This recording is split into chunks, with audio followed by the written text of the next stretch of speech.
right, welcome everybody to another episode of the Dad at Arms channel. I am your host, Dad at Arms. I also go by Colt, and with me today is Joshua Sky. He is a writer for the Masters of the Universe Origins mini comics. Welcome, Josh. How are you? I'm great. I'm great. Thanks for having me. Yeah, no problem. Thanks for joining me. Kind of before we jump into it, why don't you go ahead and tell us a little bit about yourself and what it is you do? Sure. So I grew up in Maui, Hawaii, and I grew up loving comic books and science fiction and fantasy and horror. And it was harder to get where I grew up because it's an isolated island, so I'd have to go to hunting through vintage bookshops and like garage sales and stuff like that, and just a bunch of different places. And I'd even my high school was in a different part of the island than where I lived. So like to be able to tape series to watch series that I liked, the way cable was cabled on the island, only certain parts of the island sometimes got certain channels. So like Okay. sci-fi channel, different channels I could get in high school, like in my science class, but I couldn't get it in my town of Kihei because they hadn't cabled that area yet. So I would like at night, I mean, before after school, I would like program the VCR in like science class to like tape all these different programs and like bring them back as my bedtime stories when I was like a freshman and sophomore and Oh, junior and that's stuff. awesome. So, but no, I grew up and I played Dungeons and Dragons fervently as a kid and other role playing games, and I just really fell in love with genre and storytelling. And right after high school, I lived in New York for I moved to New York City and I lived in my uncle's attic, and I went to college, and that was really great. And I just remember like my senior year, I'd interned at different places like the Daily Show and like Focus Features, and I was just kind of trying to find myself. And I was a screenwriting major at the time, and I just remember this kid talking to this kid, and we're exchanging notes about where we were thinking about trying to intern. And he goes, "I applied to Marvel Comics," and I said, "Wait a minute, I forgot Marvel's in New York. I didn't even know there was like a life option to try to work or intern for Marvel." So I applied, and I didn't get it the first time. I got it the second time around. The guy who was the boss of all the interns, who like oversaw the program, was like, "I can't believe they didn't take you the first round. You can be my intern." So Oh, my wow. job was to like wrangle the interns when I was an intern. And right when I graduated, I luckily got a job there, and I won some writing awards. I won like the top accolade for screenwriting for the film department, and that same year I won top accolade at City University of New York, Brooklyn College for TV writing. So I thought, that's it. Marvel's hiring me. I just won these two accolades. I'm gonna be Max Landis, right? That's it. Like I'm gonna be writing blockbusters next week. By the way, like Max Landis minus the accusations, like Sure, sure.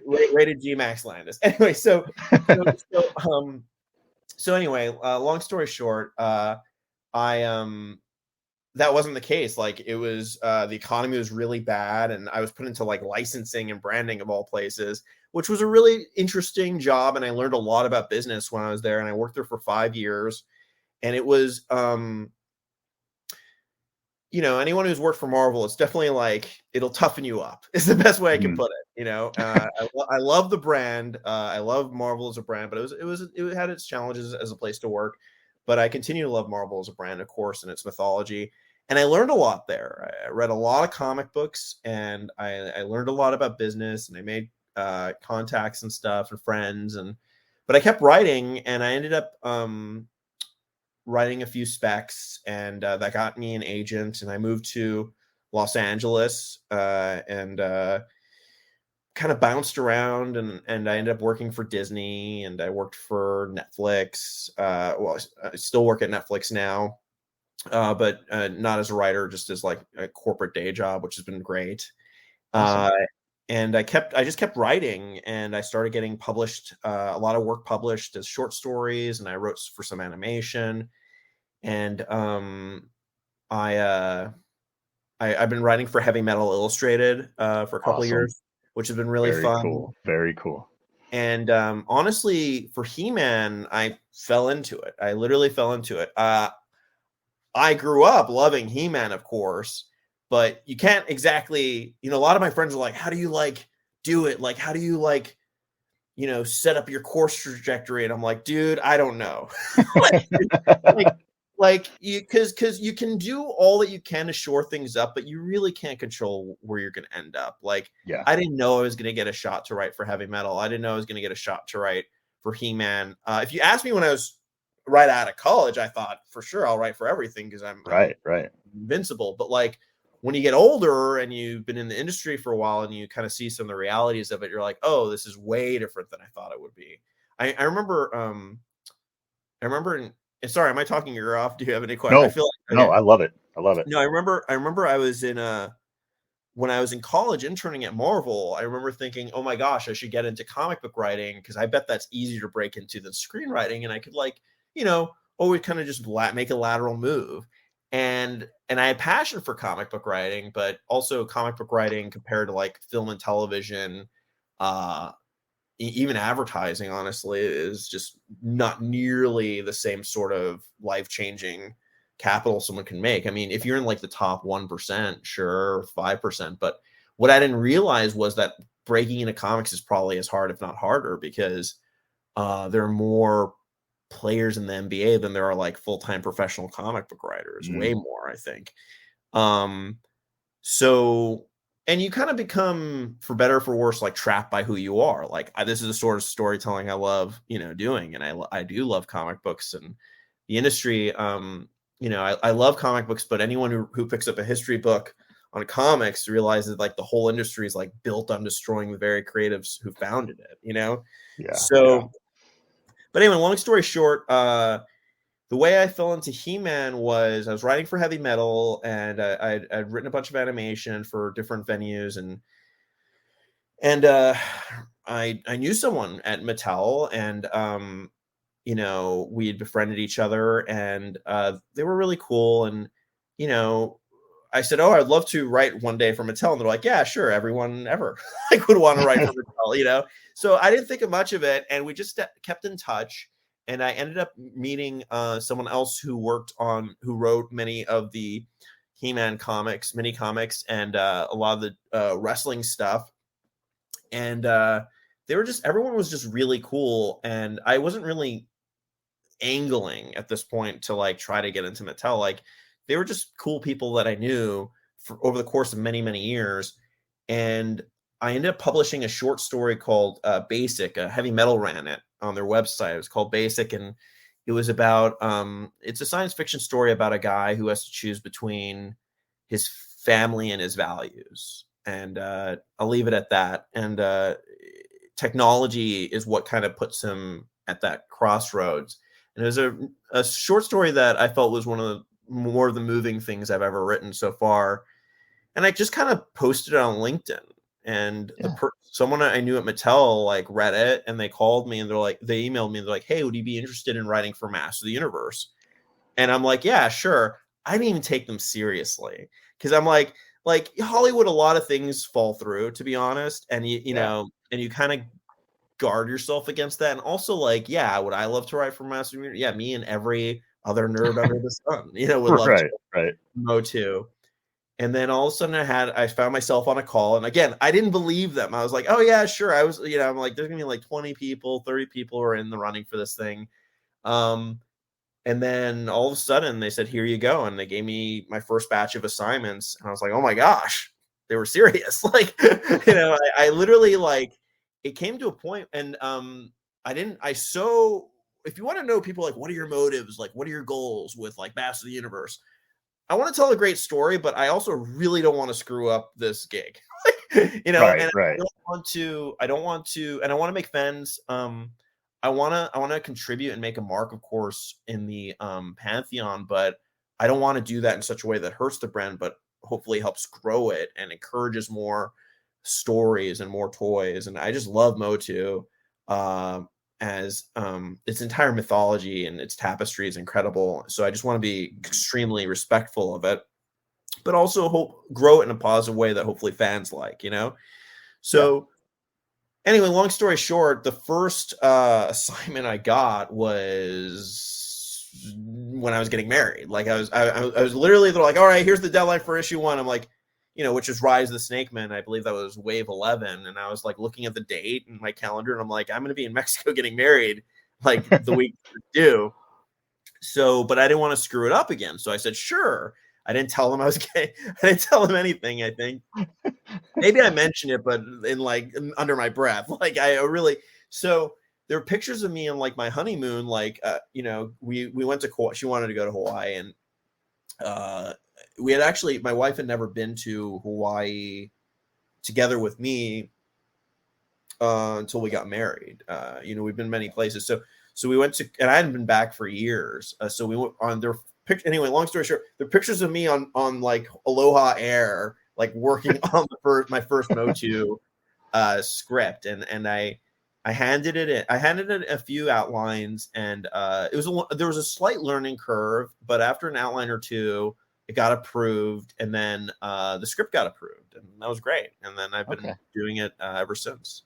But I just want to say real quick, there are a lot of people working on MOTU on like all levels, and other writers and other artists and all sorts of people, and everyone has just been really the nicest, coolest creatives and professionals that I really met in my career, and the fans are really great too. That's awesome. That's such a cool story. When it comes to writing for MOTU, and for when you sit down to plan out your stories, are you giving guidelines of how they want the story to go, or is it something that you're kind of making up yourself to fit?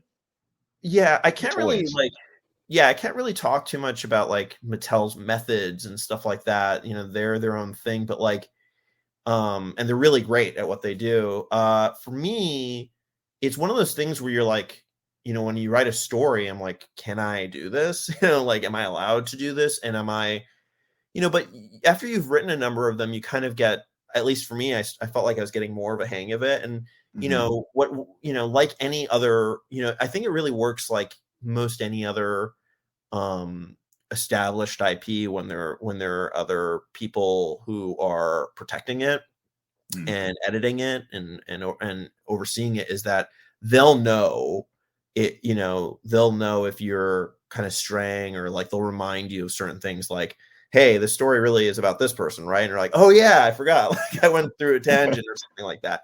So,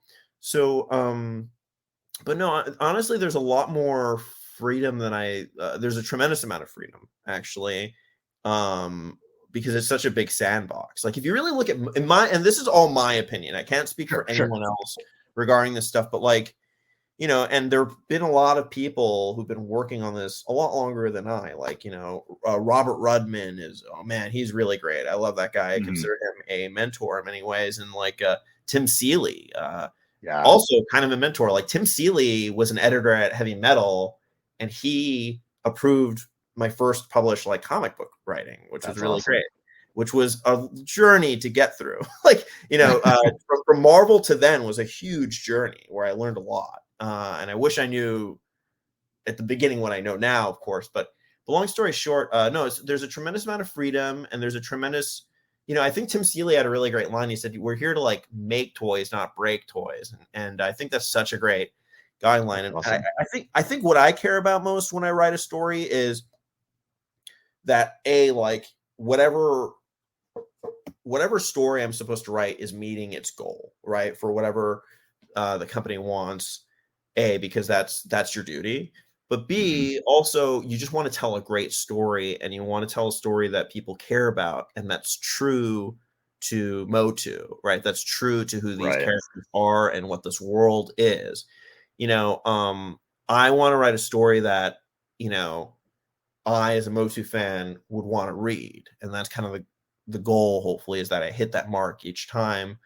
But I have to tell you, the cool thing about working on Origins was I was collecting Origins before I worked on Origins. I just remember being in a Walmart or Target and walking by the toy aisle, and it looked like straight out of 1985 when you see those glowing action figures on that those blue card backs and the logo, and you're like, whoa, and I just remember stopping the store and I just stacked up all the ones that they had, Yeah, yeah. cashed out. I bought, full price retail. I got Battle Cat and He-Man and Skeletor, and I felt so lucky. I'm like, oh my gosh, these, like this is so cool. And I kept buying them after that, and I go early in the morning and hope they'd have like Yep. Man at Arms or some other character I was looking for. So yeah, it was just kind of a cool experience to not only be a fan of the property, but an actual fan of the toy line itself, because sometimes The specific toy that right. I mean, that you eventually work on. right, and Origins in particular, actually, like I like. I mean, Masterverse and all the work they're doing on that side is incredible, but Origins is really. I just love Origins, and for me, I love Origins a lot. Like, I love the size of the figures. I love the line. I love how colorful the packaging is. Like, there's an optimism to it that I really enjoy. So just that a lot of IP, I think the IP could be really great, but sometimes the toy lines don't really live up to that, right? But I feel like Origins totally lives up to the promise of the IP, for me, so yeah. Oh, that's awesome. Yeah. Well, with Master Universe itself, do you have any favorite characters? Or let's start with that. Do you have any favorite characters? That's really tough. I really love them all, to be honest. I think they're all really so compelling in so many ways. I mean, Skeletor, of course, is such a compelling villain, and He-Man is so pure and like such a great character. What I love about He-Man is that He-Man knows that He-Man's good. He's not like Norm Macdonald has this really great comedy bit where he goes, I'm kind of getting sick of superhero movies because all these heroes are conflicted. Like, he's like Batman. Batman's like, who's worse, me or the Joker? And it's like, the Joker by a long shot. And coming from Marvel, like, yeah, Marvel really prides itself on having characters who were conflicted. But some of the greatest characters are not conflicted. Superman is not conflicted. Yep. I would say He-Man is one of the greatest characters ever. He-Man is like, I'm good and there's evil. There is a difference, and I know I am not evil. And I think that's really cool, honestly. And I feel like that's kind of missing a lot nowadays. You know what I mean? For sure. Where people are kind of getting into their own heads about stuff. But He-Man is not that, to me anyway. Like, I'm sure He-Man could be conflicted like any other character, but there is a core goodness that's, there's no gray areas when it comes to his moral compass. He has a very, and again, I only can speak for myself. I can't speak for any other people's takes or the company's take, but to me, He-Man he definitively knows what's good and evil. He definitively knows that there is a good and evil and that he chooses to be good. Yeah. I like that. So, and I like to believe that about myself too. Like, honestly, I'm not as ripped as He-Man is yet, but I personally do believe that there is good and evil, and may I have the foresight to be able to discern between the two and choose good, Sure. And I think that's why so many of us, again, like you said, this is me speaking for myself, but I think that's why people connect with He-Man, because, it's something from our childhood. It's something that resonated with us because it was easy to look up to He-Man as children. And then they had, with the cartoon, they had the moral stories where they would teach you, what's right and what's wrong. And it, it feels like it's just kind of baked into the entire brand, this idea of right and wrong and good and evil. So I think that's really pretty neat. I mean, you see that a lot in the Filmation episodes and some of the mini comics too. Where to me as a writer, what makes good writing? I mean, there's so many different elements that kind of build up to what makes good writing. But like a goal for me as a writer is to actually give the reader something, whether it's a laugh or a lesson or some sort of life affirming, moral that is going to hopefully help the reader. You know, and in a way, I view storytellers as this kind of ongoing movement of people just trying to remind culture and civilization, or at least a reader, that, you know, this is kind of, this is, you know, through story, this is something that could help you in life, you know, in a given situation. And sometimes, like, we really need, you know, I forgot, I think it might have been Scott Snyder, but he goes, when he tries to write a story, he tries to, whatever he needs right now in his life, if he were to go in a library and read a story, that story would offer it. I thought that was really aptly put. Okay. Nice. But to me, it's really funny. Like, you know, I've talked about this in other interviews, but like, there's this amazing book, which is Matt, you know, the mini comics collection from Dark Horse. Great book. Wonderful book. You see the evolution. First off, there are so many amazing writers and artists and people who've worked in. I mean, Neil Adams worked on He-Man, the mini comics. Stan Sakai, so many different people, but that are phenomenally talented. But if you read the interviews with the writers, there's this arc, you know, and I've talked about this with Tim, where there are all these writers who are like, I was laughing as I was writing these scripts. They were so corny, blah, blah, blah. He-Man, this is going to be flash in the pan, you know? You know, the other people's like, it was just a gig to me, and I was trying to get a check, and that's it. By the time you get to Tim, it's like, I can't believe I'm working on this thing. The generation's been, you know, falling in love with this property. Yeah. You know? So I definitely felt the same way, you know? So, yeah. That's awesome. That's awesome. No, I remember I had the good opportunity where I got to interview Tim Seeley in one of my previous interviews that I did, and that was great because I had, as soon as his Masters of the Multiverse book dropped, all those comics issues, like, I fell in love with that story hard, because I mean, that was the one that really, I guess, resonated with me, because I just like this idea of all these different versions of He-Man, but they all have this core that anchors them, you know, and it's that goodness, you know. It was kind of, go on. And I was just going to say, you know, and how it further relates to the people that he cares about. You know, there's this line that just stood out to me, and this comes from a place where, you know, I love He-Man and Teela as the couple, you know, as a couple, you know, and so there's this line that Tim Seeley reiterates throughout that multiverse book where he says, you know, He-Men have a soft spot for Teela. And I'm just like, it's just such a cool concept to have this core thing that all of these He-Men respond to, and it's kind of their anchor point, along with their moral compass and their goodness. And it was just it was a really, I don't know, it was a cool moment. It was a great book. It was a great book. And I read that book I remember reading that book the first time when I was going to write Crisis at the Multicore. And it was, I remember reading it, and what I loved about it so much were that every reference, it was like a combo of references that just kept escalating and paying off. But then when you thought it couldn't pay off anymore, it kept paying off. I mean, it's a phenomenal He-Man arc, story arc that he wrote, and moving and touching and really great and fun, and had a lot of really cool ideas dripping off of each page. I mean, it was great. I really loved it. So it was a fun story. That's why I feel like Crisis at the Multicore has more humor than probably most of the He-Man stories I've written so far, because I just felt like after reading it, I felt like I had free license or agency to be more tongue-in-cheek in that versus you know, when I was starting out, you could tell where I'm like, oh, okay, they just let me in. I kind of like tread lightly, you know, like yeah. So anyway, that's awesome. I haven't had a chance to read Crisis at the Multicore. I'm still waiting for my He Skeletor to show up.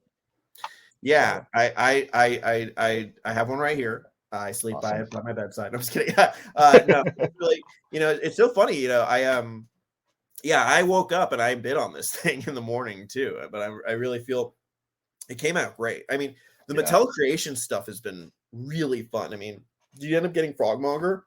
I did. I have Frogmonger. He's hanging off my castle. Oh, that's great. That was a really fun one to write. That was really cool. Fun to work on.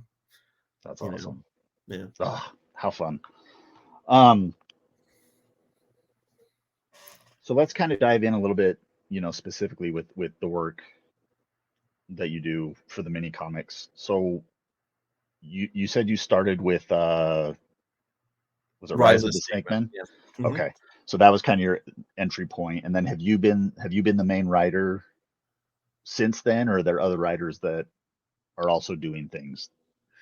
Well, um, I've pretty much written, as far as I can remember, for the mini comics of the figures. Like, I've been a writer on everything that's come out so far since Rise of the Snake Man. Okay. You know, Mattel could have other people working on other mini comics.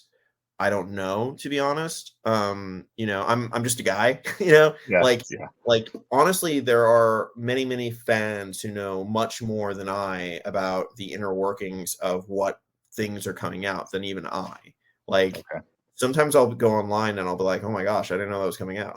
Like, that's crazy. So I would never underestimate what fans know versus me, honestly, when it comes to not so much when it comes to what's definitely going to be released. Okay. I get my own marching orders and I work on those.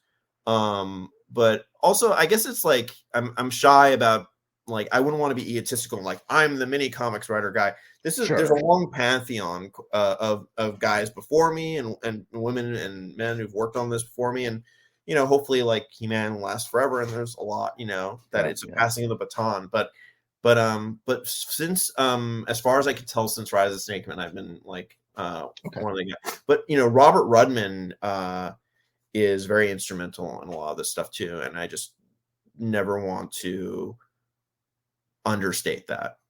Hmm. And he and I have collaborated on a story as well before. So Okay. And from what I understand, Robert is he was writing the mini comics that when the Origins line first started coming out, was he the I, author on those mini comics? I believe so. I think he may have been the author on all of them. I'm not. You may want to fact check me on that, but Okay. definitely at least the majority of them, I would think. Yeah, Right. Right. yeah. Okay. Okay. Well, And cool. I just want to also make, I work with Robert a lot, and Hmm. Robert is he gives me a lot of my guidelines for, like, when he feels I'm straying or I'm on target for a story. He's really been a compass. Awesome. Not to Awesome. mention my supervisors. Cool. Love it. Uh, so I kind of asked this earlier, the process of writing the mini comic.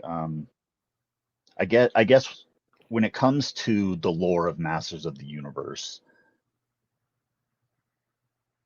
are there you kind of alluded to it that there's people that kind of are there to help kind of keep you on track so that you don't stray too far outside of the lore, so that you're not like messing Well, up the lore or anything like that.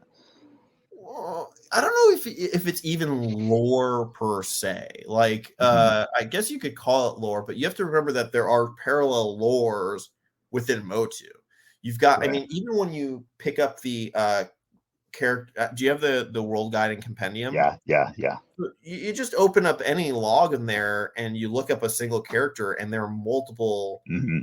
parallel interpretations of those characters. There's the Filmation series, the mini comics, the German mini comics, the German audio plays, MOTU classics, comics out of Spain in the 80s, that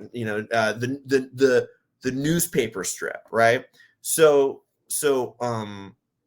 when I first was on board, I was kind of like, oh my gosh, it's kind of intimidating in the sense that, like which one is the core truth. Yeah. And I think, for me, I can't speak again for anybody else. This is me as Josh Sky, a dude, right? Yeah. Like, for me, I just kind of go, oh, like, this feels, it's like a gut check with myself of what feels like the most true version of a distillation of them, right? Hmm. And remember, I'm also in the mini comics, right? So I'm concerned about what, I look at what's been done in the mini comics before, and I think, okay, well, there's kind of a voice to these too, and I try to honor that, and that format. The mini comics are, in my opinion, an art form unto themselves and one of limitation, quite frankly, because MOTU isn't the only brand that's used mini comics past and present. Dino Riders, which is also a Right. Mattel property. You had Sectars. You had Atari Force. You had Marvel's used mini comics. A lot of different companies have used them, and they're limiting. You have X amount of pages, X amount of panels, and you have to tell a story. For me, what I was very lucky about was that I read a lot of short stories, and short stories are really economical, and they tell and I read a lot of comics, and I read a lot of comic shorts. So, what I hope is to tell a great story that emotionally moves you within 6 to 10 pages. That's the palette I get. And there people, sometimes there is a arc so far, and even what I've written that may not immediately be obvious, but if you kind of read the comics and really pay attention, like it kind of comes together. I feel like in Rise of the Snake Men, and I hope I'm not spoiling anything, but like it starts off where He-Man has just had a assassination attempt on him, but then if you read Right. Assassin's Aim, then Roboto and Hypno are off to stop another assassination attempt, and then even in the Horde of Frogmonger, King Randor had opened a chest that was a kind of a Trojan horse. So the Snake Men, the whole Rise of the Snake Men, stories in those mini comics is that the Snake Men are very aggressively trying to change the world order of Eternia. And they did this multi-pronged assassination attempt against a lot of the leadership. Skeletor, Hypno and Roboto have to try and save Skeletor in Assassin's Aim. And so it wasn't just He-Man they were trying to take out. They're trying to take Skeletor out, He-Man, Randor. So they're, but that's not immediately obvious, because you get a comic book and you read it and you go, okay, great. So the stories stand on their own, but hopefully what I hope is that it does, tell a larger narrative, so that's all. Yeah. Okay. Well, cool. Well, let's jump into toys for a little bit. Let's kind of Sure. change track. Do you have a favorite MOTU toy right now? Probably Frogmonger. Frogmonger Yeah. is a great figure. It's cool that I worked on it, but I just think it's a really rad looking action figure. So I just really love it. I'm always torn because I can't always find the figures on my own either. So when I do, it's like I get one, or do I have two? So to open it, that sort of thing, and how much space and how much can my wife tolerate, for having these. So Frogmonger is really great. Snake Armor Skeletor, the latest iteration, him is so cool. I love the Sunman figures also. Hypno looks so cool, and Sunman. I own a couple Sunmans, and they're great. Slamurai. I haven't opened up my Slamurai. I think Slamurai looks so cool. Yeah, he looks cool with those colors. They pop good. Yeah.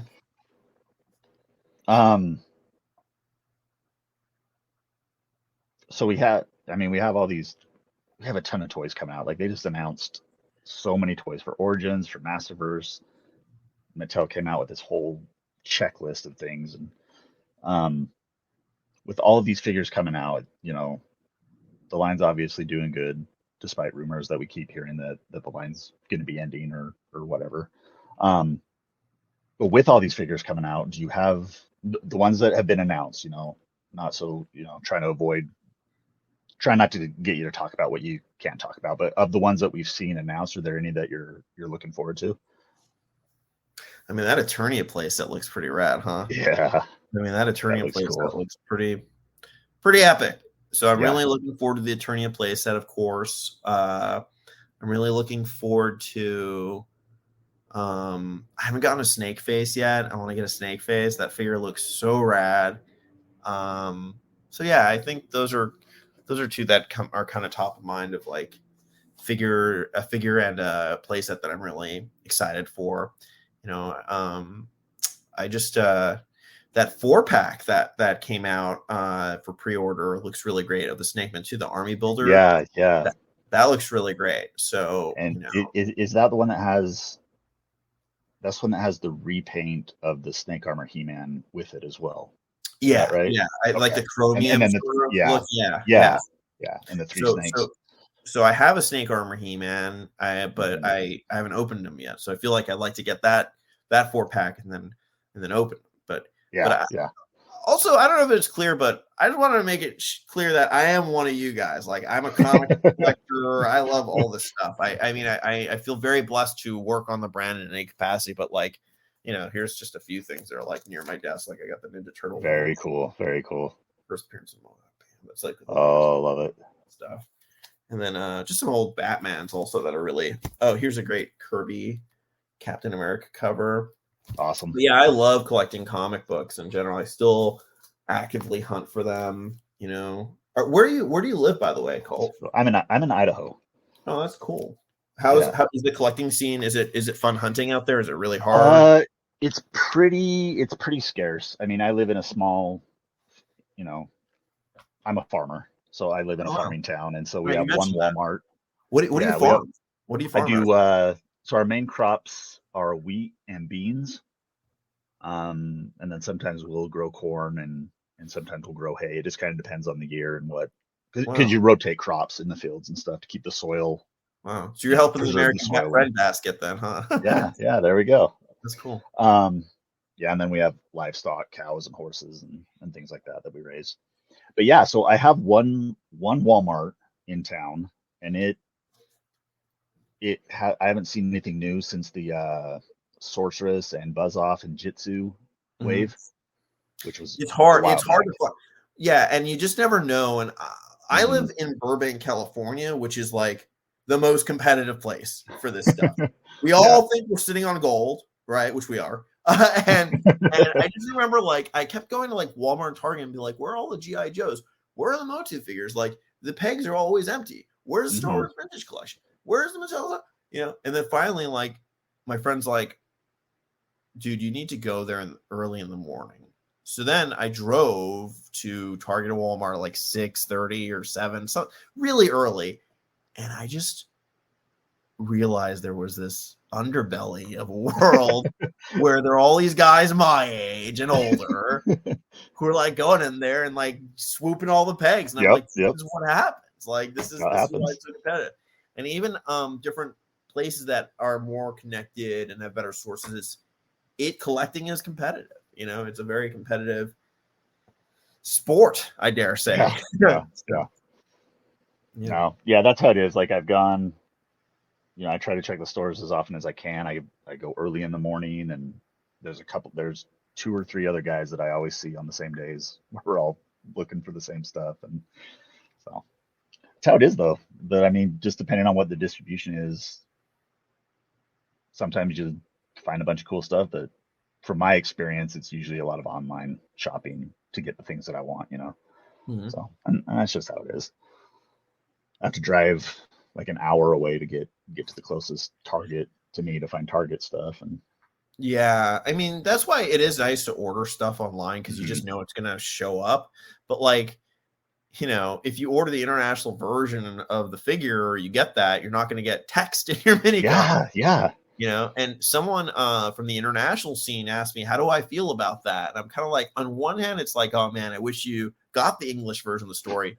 But there's kind of something cool to it also, where someone is like, it's almost like a film, it's almost like a Kurosawa film. I mean, not to compare it to a Kurosawa film, but in the sense where hopefully there's, even without sound, you understand what's going on. But if you don't, yeah. but you're also adding your own narrative to it, right?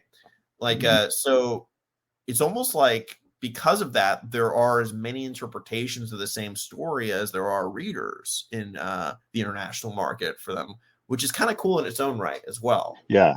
Well, it kind of reminds me of kind of the whole idea behind Massive Universe in the very early days, before they had the consistent storyline for it or anything like that. The whole point of it was that it was to promote imagination, and we had these toys in this sandbox to play in, and the idea was to make up your own stories. And Right. so it's kind of a little bit of a callback. I don't know if it's intentional, if that's, but it's one way to look at it. So that's Yeah, I think like I just remember there was a fan in Italy who had read him and his kids had read the international version without dialogue, and then he ended up reading the English version. He goes, "Oh, the story was different in my head than like reading your version." I just thought that was the coolest thing in the world, honestly. Like, and it kind of still in a weird, and maybe I'm reading too deeply into it, kind of like is reminiscent of kind of how the property first started. I mean, when the MOTU first started, there were multiple interpretations going at once because it was licensed to different regions, So you had the Filmation stories, but again, you had stories coming out of the German fan base remains huge for MOTU. The European fan base remains huge, and they still, even up through like the 2000s, they were doing new audio plays even. So to me, I'd love to get translations of those, to see what they're up to. I love to read the comics that have come out of there, the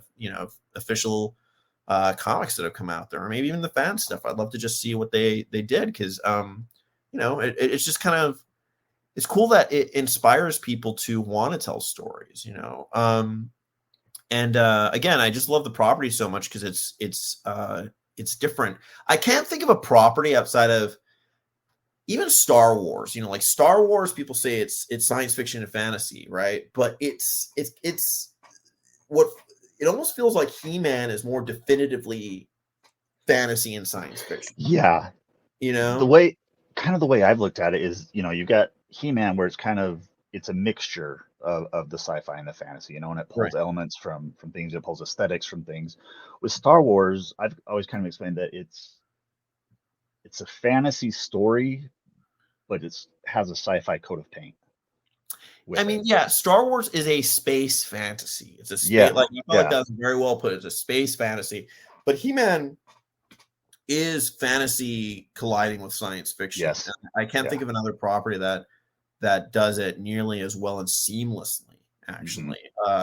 And it's so open, such an open world to new ideas, and that are like both really interesting and cool, and sometimes very off the wall, and so many colorful like characters and such. But I just think it's the coolest. I mean, I'm also a huge Conan fan, and so I just feel like that whole sort of warrior take on fantasy is really fun and interesting, and endlessly exciting. So, yeah, for sure. No, and like like you said with MOTU, like there are elements of it that are very outlandish and things like that. But what's cool about it is that it never feels jarring or out of place with what we see with MOTU. It's like, well, yeah, it's MOTU, so that fits. Right. This fits within the boundaries that we're used to. Right. And so it's really neat. It's really neat space to play in. Imaginatively. No, I just feel very lucky to work on MOTU in any capacity, and just to be able to tell stories, and it is a privilege that I am not that I do not take lightly. Yeah. No, that's very cool, and that's kind of the as I've been talking to people who have worked on the brand and stuff, a lot of it comes from that fan perspective. So many people have started as fans and then found themselves working for masters in one capacity to another, as artists, as writers, or whatever. But it's just such a cool franchise because I don't know, it encourages that kind of creativity and that long lasting creativity, and you get to feel that from the people who are working on it. So as a fan and not a creator, I appreciate what you guys do, and I think that's really cool.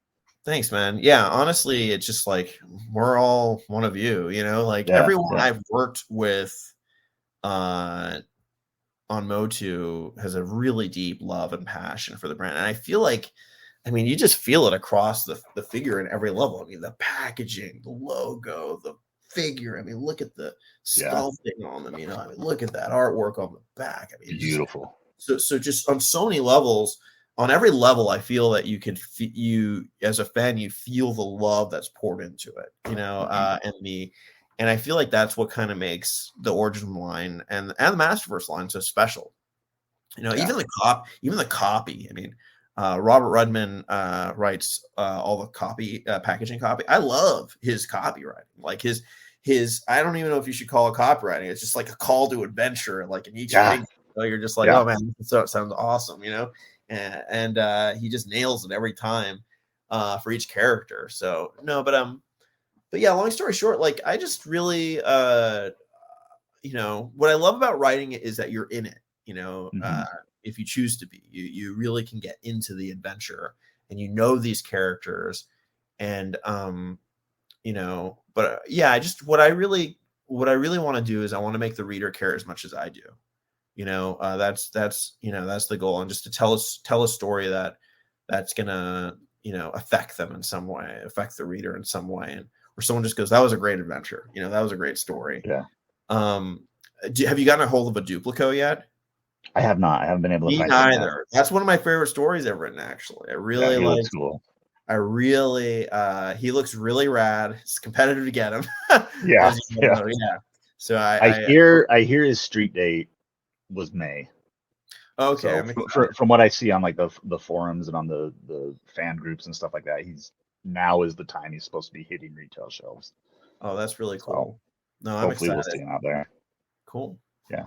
Yeah. Awesome. Yeah. So I think I pulled out most of the ones that I had. I've got, you know, Rise of the Snake Man, Assassin's Aim, Heart of the Snake, Serpent Siege, and Horde of Frogmonger. So I've got characters from all of those waves. Yeah. Of the comics. Horde of Frogmonger was really cool because we really didn't have a lot we were working with originally, but look what everyone pulled together. You know, he was based on a sticker, you know? Yeah. An arm coming out of a sticker. The figure looks so cool.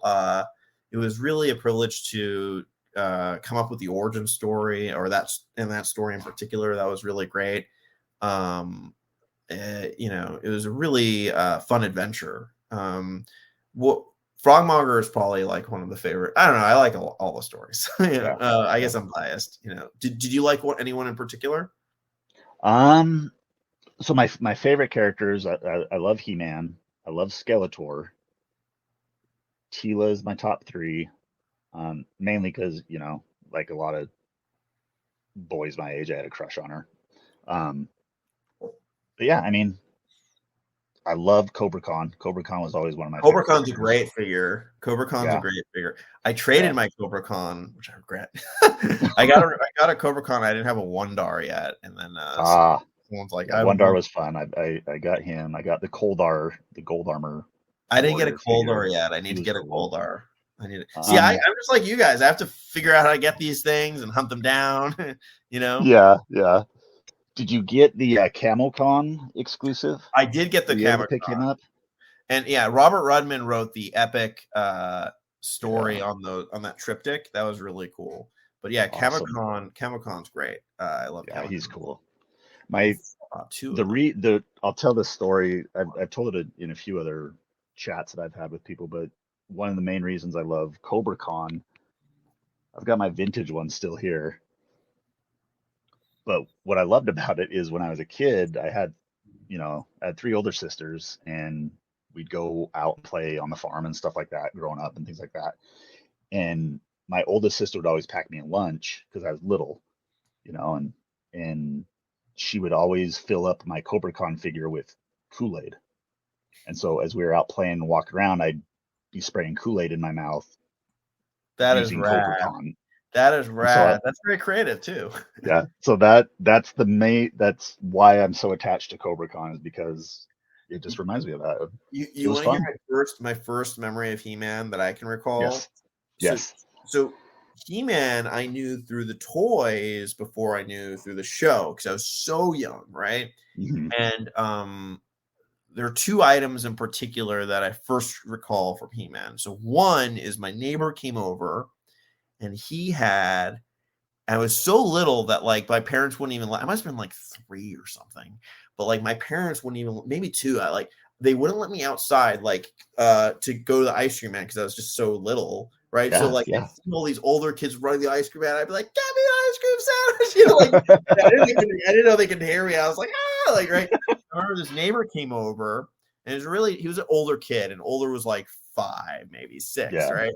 and I remember he had a Mosquitour, right? Oh yeah, yeah, And he showed me the blood yep. pumping action, and then I was like, "Can I borrow this?" And he was like, yeah, sure." And then he came back like a week later, and he's like, "Can I have my Mosquito back?" And I was like, "I don't want to give it back to you." And then I felt bad, so then I ran upstairs and I gave it to him, and he's like, "No, it's okay, you can keep it." And to this day, I kind of feel Oh guilty. I kind of feel yeah, guilty about it, but I guess it was destiny. yeah. Oh, that's But I was awesome. just kind of like, I just remember that I wanted to hold on to that figure because I'd never seen anything like it before, Right. right? And I was so young. Um, I remember my mom, because she's from another country, she didn't know about toys, so she randomly bought me a Barbie. So I had a Barbie in my closet, and another neighbor brought their little girl over. And the first second I saw this little girl, I said, "I have something for you," and I ran upstairs to get Barbie, Awesome. right? So, and the second memory of He-Man is through I was on a camping trip at like not like outside camping, but like at a cabin or something, and someone had a He-Man viewfinder. And I Okay. just remember that being really cool. And I was probably like a year older. Those are Yeah. like my most nascent memories. So I unfortunately came onto the brand after Mosquito had come out. And I don't Right. think I even knew I was going to work on it by then. So I remember buying that figure in the store. Right. Awesome. So anyway, yeah, that's my Mosquito story. Oh, that's cool. No, and it's like, some of those figures have such a tactile, I guess, memory of them, because I can recall being really little, but the Spikor figure, I remember just playing with those spikes with my thumb because it just felt so cool. And like Moss Man, that flocking, just playing with those things. It's an amazing, it's the original toy line is amazing, and those they hold up. I mean, they don't always stand the right Sure, way, but sure. because they're like 40 years old, some of them, but Oh, I they just I just I just had to replace the rubber bands on my He-Man figure this week. I They heard they it's really they hard to had do. snapped. Actually, is Yeah, it it's really hard to tough. replace? It's tough. You gotta like I had to soak the legs in hot water to get the plastic soft enough, and then you got to get those rubber bands through the crotch area and into the peg, and it was tough. I remember I went to a toy store in New Orleans. I went to a wedding. The one of the someone from heavy metal would have their wedding at in New Orleans, and I went into a toy like a vintage. I think it was called New Fun or More Fun Comics, Mhm. and he had like the whole Snake Man line, except for like I Awesome. think Snake Face, and I bought them all and I put them up. I like displayed them in the hotel room. My wife's like, "What are you doing?" And I'm like, "I'm working on these figures." Like, like I was like I'm working on the new versions of these, like on this. And I remember like I took a picture and I sent it to Rob, and he was like, "Oh, those are in great shape." And I was gonna post it online. I'm like, "Oh wait, these fans are so smart. Maybe if I like post this, they'll be able to figure out what's gonna come out. I better It's like." a hint. Yeah, so I ended up not posting it at the time because I was like Yeah, afraid that someone somehow would figure it out. So I was paranoid, I guess. But those figures are out now, so I can do it if I want. But they're great. They're awesome. the new versions of them are great, and the original versions are great. Yeah, yeah, So yeah. yeah. It's cool. Are My other favorite memory with Master of the Universe, with the toy specifically, is that I convinced my wife to let me use my vintage He-Man and my vintage Tila as our wedding cake toppers for our wedding. Oh man, we should have done that when I got It married. was so rad. So, yep, I, well, that's a bragging point for me. well, I have some funny stories about that. So these the crew, the film crew, videographer at my wedding like figured out like it was in Mexico and they're all Mexican, and they figured Mhm. out that I worked on He-Man, and they're like, He-Man, and they're like in Latin America, He-Man is Oh, it's also huge. huge. Yeah, it's And huge. even in the supermarkets over there, they have like all the Origins line figures and stuff. So I like went and I actually heard Mexico's a good place to get Duplico, and I'm like, maybe telling my Awesome. wife, maybe we should go to Mexico. Like Let's go on a nice trip. right. So anyway, but I had a rabbi officiate my wedding, and Hmm. believe it or not, it was cheaper to fly in a rabbi from Los Angeles than to get one in Mexico. Believe it or Okay. not, for a number of reasons. But the rabbi who officiated my wedding said, "Hey, what are you working on? I'm like, oh, I'm working on this like He-Man thing. And he's like, oh, that's interesting. He goes, I am this guy went to my synagogue, like wrote the original Bible, Michael What? Helper. Yeah. So I said, oh, wow. He goes, I could put you in touch. I would be honored to. So he did. And I met him like 4 or 5 months ago. Hmm. And he saw, I had a copy of the Bible that I printed out. And he signed it. And he was telling me about He-Man and his take on it. And, you know, how he had different conversations with Mattel over the years. And I'm like, did you keep any of your He-Man figures in the box? He goes, no. Because to him, it was just a gig. You know, when you speak Yeah, to these, yeah, you know, I mean, the guy was making the fortune writing, you know, television at the time, where like sure. residuals and the, you know, the whole union was really thumping. And episode orders were huge on those sorts of shows like A-Team and Star Trek: The Next Generation and all that sort of stuff. But he had a lot of really cool insights, and I really enjoyed talking to him about it. But he just had a whole different take. He's like, what am I gonna do? Go to conventions? Like, who cares? Like, I was just gonna like, I care. I think that's the Yeah, coolest thing in people the care. world. You know? So I feel like the old guard, some of the old guard has a different take, and it just depends. Like Mark Taylor, obviously, like had such a like Right. love for it, a love for the fans. So I think it just Hmm. kind of like changes. But I think in the writing, the writers who worked on it, I feel like the attitudes have really changed over the years. Yeah, yeah, Yeah, that's yeah. great. Well, that's cool. Um, I don't know if I really have any more specific questions for you. Uh, I just really enjoy talking to you and hearing Likewise, your insight into all this. This is great.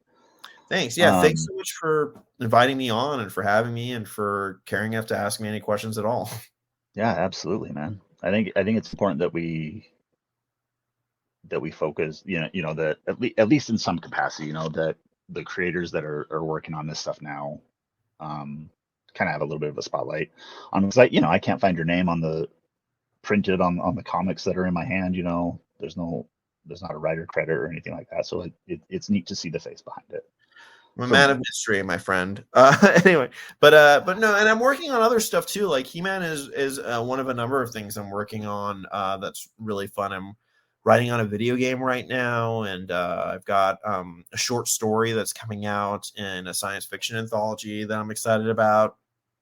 Working on screenplays and stuff.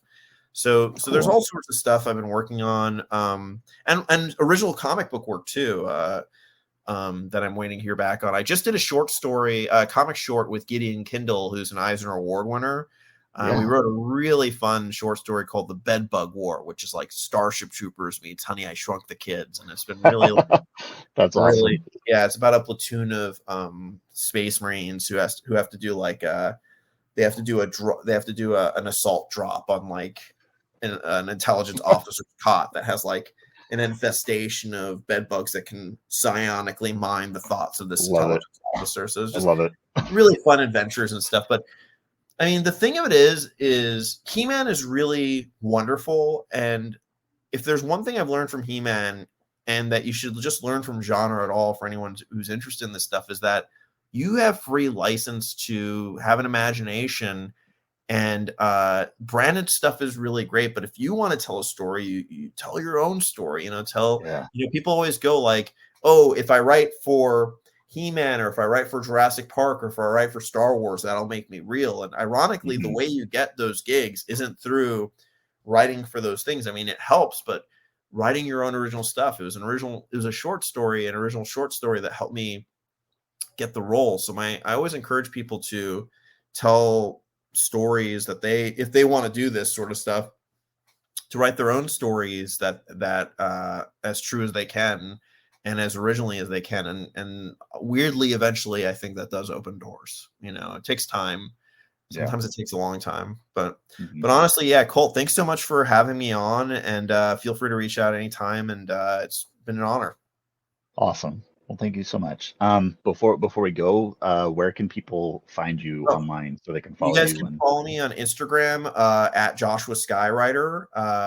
Just it's my name, Joshua Sky, and then the word writer. And on Instagram, I post all sorts of fun MOTU stuff, exclusive stories where I'm like, where I talk about the background of something after it's come out, of course, and also new stuff that I'm working on. So if any of that stuff, one thing I forgot to mention is one of the coolest things I'm working on is I'm co-writing a graphic novel with the writer of RoboCop and Starship Troopers, Ed Newmeyer. So I'm really excited about that. Awesome. That's cool. That's been a long time in the making, but we're making headway. So very cool. Very cool. So, all right. Yeah. And for people out there watching, I'll include, Joshua's information in the video description. So yeah, go give him a follow. Wonderful person.